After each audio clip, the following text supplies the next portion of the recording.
एहसन शाह की audio leak और FIR का ये मामला है।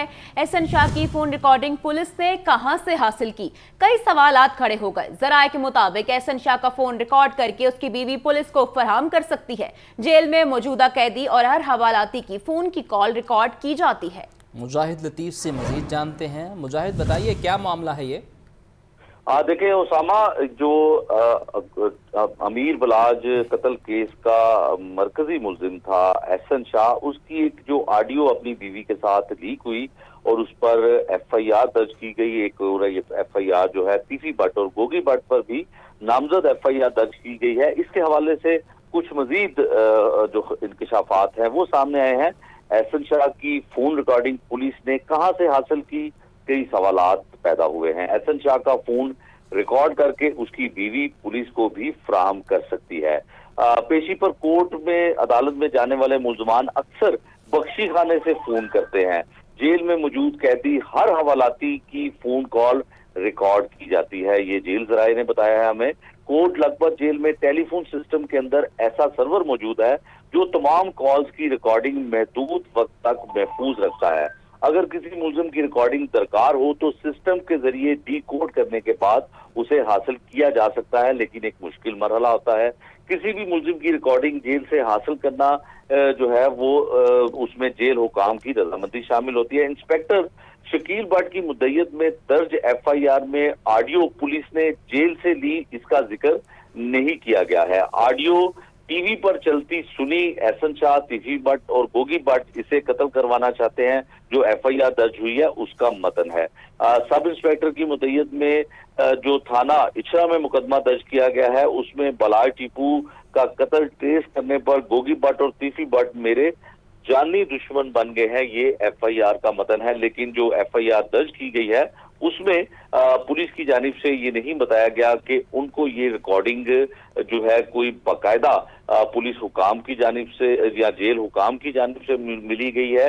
उनकी एफआईआर के मतन में ये लिखा गया है कि ये टीवी पर चलते हुए ऑडियो जो है वो सुनी गई है। 506 भी दफात के तहत जो मुकदमा दर्ज किया गया है उसमें वो दफात जो है वो मसल्ला अफराद की जानिब से मसल्ला होकर धमकियां देने की दफात शामिल हैं। फिर उसमें टेलीग्राफ एक्ट, जो टेलीफोन पे या किसी सोशल मीडिया जराये के जरिए धमकियां दी जाती हैं, उसकी भी दफात शामिल हैं। लेकिन ये एफआईआर में जिक्र जो किया गया है वो ये है कि इसको टीवी पर सुना गया।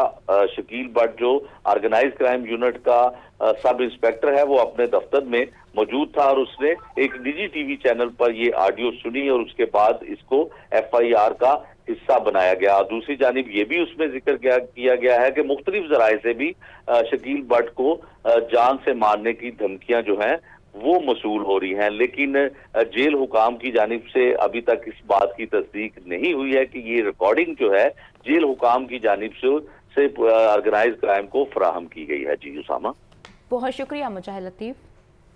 पुलिस ने कच्चे के डाकुओं से निपटने के लिए कमर कस ली। जदीद बख्तरबंद गाड़ियां और हथियार खरीदने का फैसला। ऑपरेशन के लिए 20 बुलेट प्रूफ गाड़ियां, 7 बख्तरबंद गाड़ियां खरीदी जाएंगी। 12 बुलेट प्रूफ गाड़ियां रहीम यार खान 8 राजनपुर के लिए खरीदी जाएंगी। 450 G3 राइफल और 450 SMG राइफल्स खरीदी जाएंगी। इस बारे में मजीद जान लेते हैं नुमाइंदा लाहौर न्यूज़ मुदस्सिर हुसैन से। जी मुदस्सिर, अपडेट कीजिएगा। जी बिल्कुल, कच्चे के जो डाकू हैं अब उनसे जो है वो जदीद टेक्नोलॉजी से निपटा जाएगा। अब जो है वो कच्चे के डाकू से निपटने के लिए जो पंजाब पुलिस ने हिकमत अमली बना ली है, इसके लिए जो है वो 20 बुलेट प्रूफ गाड़ियाँ जो हैं वो ख़रीदी जा रही हैं, जिसमें 12 जो हैं वो रहीम यार खान पुलिस के लिए, 8 जो हैं वो राजनपुर पुलिस के लिए जो है वो खरीदी जाएंगी। और इसके साथ साथ बख्तरबंद गाड़ियाँ भी खरीदी जा रही हैं, जिसमें 4 जो हैं वो रहीम यार खान पुलिस के लिए और जो 3 जो हैं वो राजनपुर पुलिस के लिए जो है वो खरीदी जा रही है, क्योंकि इन दोनों ज़िला में जो है वो कच्चे का इलाका लगता है जिसकी 20 किलोमीटर जो है वो पट्टी है। तो इस हवाले से जदीद जो गाड़ियाँ हैं वो इन 2 अजला को जो है वो दी जा रही हैं। इसके साथ साथ जदीद असला भी ख़रीदा जा रहा है। 450 जो है वो SMG राइफल और 450 ही जो है वो G3 जो है वो राइफलें जो है वो ख़रीदी जा रही हैं, क्योंकि जो कच्चे के डाकू हैं उनके पास ऑलरेडी जो है वो G3 राइफल मौजूद हैं, तो उनका मुकाबला करने के लिए मज़ीद जो है वो G3 राइफल और मज़ीद जो है वो SMG जो राइफल हैं वो ख़रीदी जा रही हैं। और इसके हवाले से जो अहलकार हैं उनको प्रॉपर जो है वो G3 राइफलें की और SMG राइफल की जो है बाकायदा जो है वो वहाँ पर ट्रेनिंग भी करवाई जाएगी। और इस हवाले से जो ये जो असला है IG पंजाब की जो लॉजिस्टिक ब्रांच है वो ख़रीदारी करके देगी और हंगामी बुनियादों पर जो है वो फ़ंड्स भी पंजाब हुकूमत ने जो है वो जारी कर दिए हैं और इसकी ख़रीदारी का जो अमल है वो जल्द शुरू हो जाएगा। और इस हवाले से ये जो जदीद असला है, ये जो जदीद बख्तरबंद गाड़ियाँ हैं या जदीद बुलेट प्रूफ गाड़ियाँ हैं, इस हवाले से जो DPO राजनपुर है और DPO रिंगर खां उन्होंने जो है वो इसकी डिमांड की थी। और उसके बाद जब वज़ीर आला पंजाब ने वहाँ पर दौरा किया रिंगर खां का और IG पंजाब ने जब वहाँ पर दौरा किया और वज़ीर दाखिला मोहसिन नकवी ने वहाँ पर दौरा किया, तो वहाँ पर जो है वो मुतल्लिका DPOs ने डिमांड की थी और उसके बाद जो है बकायदा डिमांड जो है वो IG ऑफिस में भिजवाई गई है। अब जो है वो ख़रीदारी का जो अमल है वो जो है वो शुरू कर दिया गया है। तो इस हवाले से 12 शहादतों के बाद जो है वो रिंगर खां और राजनपुर पुलिस जो है वो कच्चे के डाकुओं से निपटने के लिए जो है वो पूरी तरह तैयार है। इस हवाले से जो PC की नफरी जो रिंगर खां की तरफ से भिजवाई गई थी जो है वो PC में वो भी वापस बुला ली गई है। 400 एहलकारों को जो है वो वापस बुला लिया गया है और मज़ीद नफरी जो बहावलपुर से और बहावल नगर से जो रीजन बनता है रिंगर खां का, वहाँ से भी जो है वो तलब की जा रही है और लीड की नफरी भी जो है वो तलब की जा रही है। तो हम ज़राए का ये भी कहना है कि जो कच्चे का जो ऑपरेशन है, आजकल दरिया भी अपने पूरे जोबन पे है, दरिया में जो है वो पानी बहुत ज़्यादा है दरिया सिंध में, और उसके साथ जो फसलें हैं, जो कमाद की फसल है और काटन की जो फसल है वो भी जो है वो अपने जोबन पे रहा है और कमाद का जो हाइट है वो बहुत ज़्यादा है। इसकी वजह से कच्चे के ऑपरेशन में जो है वो एहलकारों को जो है मुश्किलात का भी सामना करना पड़ रहा है, क्योंकि डाकू जो हैं वो कमाद में छुप जाते हैं और बड़ी बड़ी फसलों का जो है वो सहारा लेते हैं। तो हम जब ये फसलों ख़त्म होंगी उसके बाद जो है वो जो सिंध पुलिस है और जो पंजाब पुलिस है वो मिलकर जो है वो ग्रैंड ऑपरेशन भी जो है वो करेगी। ताहाल जो फ़िलहाल जो पुलिस का टारगेट है, जिन्होंने जो है वो पुलिस को टारगेट किया है, 12 शहीद किए हैं, उनको जो है फ़िलहाल टारगेट किया जा रहा है। उनकी पनाहगाहों को जो है वो पुलिस जो है वो निशाना बना रही है, जिसके लिए ये जो जदीद असला है। मुदस्सिर,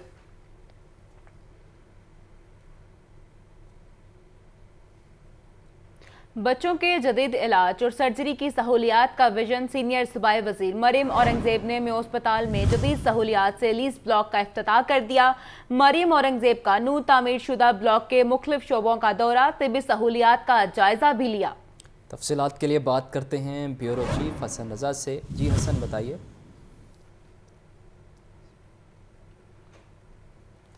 हसन से इस बारे अपडेट लेंगे। ये मनाजर भी टेलीविजन स्क्रीन पर आप देख सकते हैं। बच्चों के जदीद इलाज और सर्जरी की सहूलियात का विजन सीनियर सूबाई वज़ीर मरियम औरंगजेब ने म्यू हॉस्पिटल में जदीद सहूलियात से लैस ब्लॉक का इफ्तिताह कर दिया। मरियम औरंगजेब का 9 तामीर शुदा ब्लॉक के मुख्तलिफ शोबों का दौरा, तिब्बी सहूलियात का जायज़ा लिया है। तिब्बी सहूलियात का जायज़ा भी लिया गया है और आप ये देख सकते हैं कि सूबाई वज़ीर सेहत भी उनके हमरा हैं। आपको बता रहे हैं कि बच्चों के जदीद इलाज और सर्जरी की सहूलियात का ये विज़न है और मरियम औरंगजेब ने म्यू अस्पताल में जदीद सहूलियात से लैस इस अस्पताल का दौरा किया है। सूबाई वज़ीर सोशल वेलफेयर सुहेल शौकत भट्ट की स्पीकर कौमी असम्बली अयाज सादिक से मुलाकात, हल्के के जदीद तरक्याती कामों का जायज़ा लिया। तरक्याती काम तेज़ करने की हिदायत अयाज सादिक ने इजलास की सदारत भी की। इस बारे में मज़ीद जान लेते हैं deputy bureau chief Liaquat Ali से। जी लियाकत, आगाह कीजिएगा।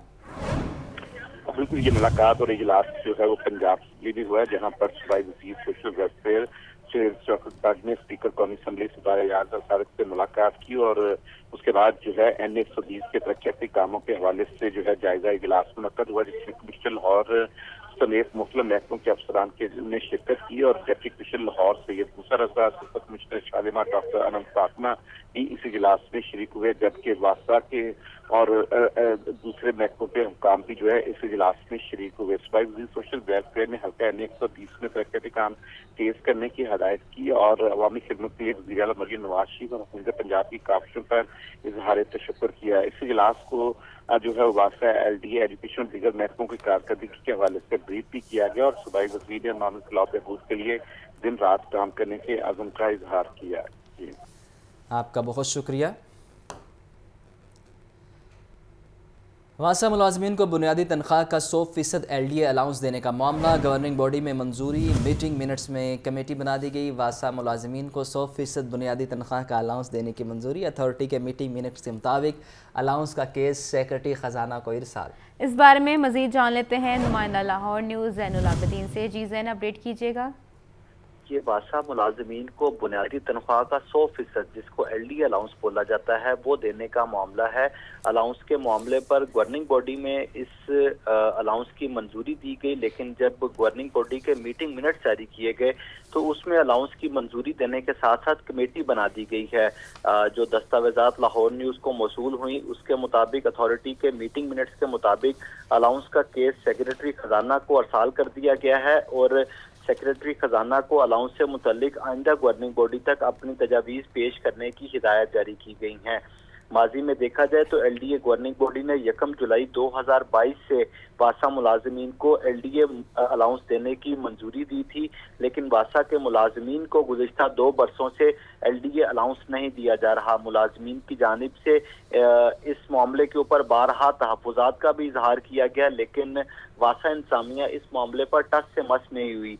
इस वक्त इंतज़ामिया के हालात ये हैं कि वासा के जो अफसरान हैं ग्रेड 17 से ग्रेड 20 तक, इन तमाम अफसरान को बुनियादी तनख्वाह का 100% अलाउंस दिया जा रहा है, लेकिन मुलाजमीन को बुनियादी तनख्वाह का सिर्फ 50% अलाउंस दिया जा रहा है, जबकि मुलाजमीन को भी 100% अलाउंस देने की मंजूरी माजी में दी जा चुकी है। वासा इंतज़ामिया हर माह मुलाजमीन की तनख्वाहों से 50% अलाउंस की कटौती कर लेती है। इस हवाले से लेबर कोर्ट में भी केस चल रहा है, लेकिन इंतज़ामिया की तरफ से मुलाजमीन को ये अलाउंस देने का जो मामला है अभी तक शुरू नहीं हो सका। आपका शुक्रिया ज़ैन। अब आपको बताएं, चिड़ियाघर की दीवार को गिरे 1 माह गुजर गया मगर तामीर और मुरम्मत का काम अभी तक शुरू ना किया जा सका। दीवार का मलबा ताहाल फुटपाथ पर मौजूद है। दीवार की साइड को बांस लगाकर सहारा दिया गया है, जबकि दीवार के अंदरूनी हिस्से को टेंट लगाकर बंद कर दिया गया है। सामिया सईद से मजीद जानते हैं, बताइए सामिया। जी बिल्कुल, मैं इस वक्त लॉरेंस रोड पर मौजूद हूँ। अगर मैं यहाँ की सूरत हाल की बात करूँ तो आप देख सकते हैं कि चिड़ियाघर की टूटी हुई दीवार की अभी तक तामीर और मुरम्मत नहीं की जा सकी और सारा मलबा जो है वो फुटपाथ पर मौजूद है। अगर मेरा कैमरामैन जुहेब आपको दिखा सके तो आप देख सकते हैं कि ये सारा मलबा जो है वो यहाँ पर मौजूद है फुटपाथ पर। 28 जुलाई को मूसलाधार होने वाली बारिश से जो है वो लाहौर चिड़ियाघर की दीवार जो है वो ज़मीन बोस हो गई थी, मगर इंतज़ामिया की नाअहली के बायस जो है वो अभी तक दीवार की तामीर और मुरम्मत का काम नहीं शुरू किया जा सका। और वो दीवार जो बिल्कुल सही है, अगर आप वहां पर देख सकते हैं तो वहां पर भी बांस के जो डंडे हैं उनके साथ जो है वो दीवार को सहारा दिया हुआ है, क्योंकि ये दीवार जो है ये टूटने वाली हुई है। तो ये सूरत हाल जो है वो यहाँ पर देखी जा रही है। और अगर मैं बात करूँ तो अंदर वाली जो साइड है उसको टेंट लगाकर बंद कर दिया गया है, जबकि सारा मलबा जो है वो दीवार का बाहर वाली साइड पर है, जिससे जानवरों को भी खतरा है, क्योंकि वो किसी भी लम्हे जो है वो यहाँ से फरार भी हो सकते हैं। और यहाँ पर यही सूरत हाल देखी जा रही है कि मूसलाधार मानसून की जो बारिशें हुई थी उनको 28 जुलाई को, तब से ये दीवार की सूरत हाल यही है। और यहाँ पर यही देखा जा रहा है कि कोई भी यहाँ पर मौजूद नहीं है जो यहाँ पर इंतज़ामिया का जो यहाँ का काम जो है वो जल्द अज जल्द करवा सके। और 1 महीने से ज़ायद का अरसा गुजरने के बावजूद भी जो है वो यहाँ पर सारा मलबा जो है वो यहाँ पर फुटपाथ पर मौजूद है और दीवार की तामीर और मुरम्मत का जो काम है वो अभी तक नहीं शुरू किया जा सका। बहुत शुक्रिया सामिया। महंगाई का जन बेकाबू, लीमू 750, अदरक 720, लहसुन 600, प्याज 170, टमाटर 160 रुपये फ़ी किलो, सेब 500, आलू बुखारा 450, आम चौंसा 360, आड़ू 350 रुपये फ़ी किलो, मुर्गी के गोश्त की फ़ी किलो कीमत 571 रुपये पर बरकरार। इस बारे में मज़ीद जान लेते हैं अब्दुल कादिर से। जी अब्दुल कादिर, बताइएगा क्या तफसीलात हैं। हाँ जी बिल्कुल, महंगाई के हवाले से बात की जाए तो रोज़ाना जो है इंतज़ामिया की जानिब से सरकारी नरखनामे जारी किए जाते हैं ताकि शहरियों को सब्ज़ियाँ, फल और पोल्ट्री मसनूआत तय करदा कीमतों पर दस्तयाब हो सकें। इन सरकारी रेल लिस्टों में भी अब कीमतें जो हैं मुसलसल बढ़ाई जा रही हैं। आज 6 सब्ज़ियों की कीमतों में इजाफ़ा किया गया, जबकि प्याज, टमाटर, लहसुन, अदरक, सब्ज़ मिर्च की कीमतें कम नहीं हो सकी हैं। आज जिन सब्ज़ियों की कीमतों में इजाफ़ा हुआ उसमें लीमू 20 रुपये महंगा करके 590 रुपये मुकर्रर किया गया। मार्केट में 750 रुपये फ़ी किलो तक लीमू फ़रोख्त किया जा रहा है। इसी तरह मेथी 10 रुपये महंगी करके 310 रुपये, खीरा 5 रुपये इजाफे के बाद 105 रुपये फ़ी किलो मुकर्रर किया गया है। मजमूई तौर पर 6 सब्ज़ियाँ महंगी की गई हैं, 3 फल महंगे किए गए हैं। केला दर्जा अव्वल 5 रुपये इजाफे के बाद 150 रुपये फ़ी किलो, आलू बुखारा 15 रुपये महंगा करके 275 रुपये फ़ी किलो और आम चौंसा 10 रुपये महंगा करके 280 रुपये फ़ी किलो मुकर्रर किया गया। ये तमाम कीमतें जो हैं वो सरकारी रेशों तक महदूद है, क्योंकि मंडियों में और बाज़ारों में कीमतें शहरियों से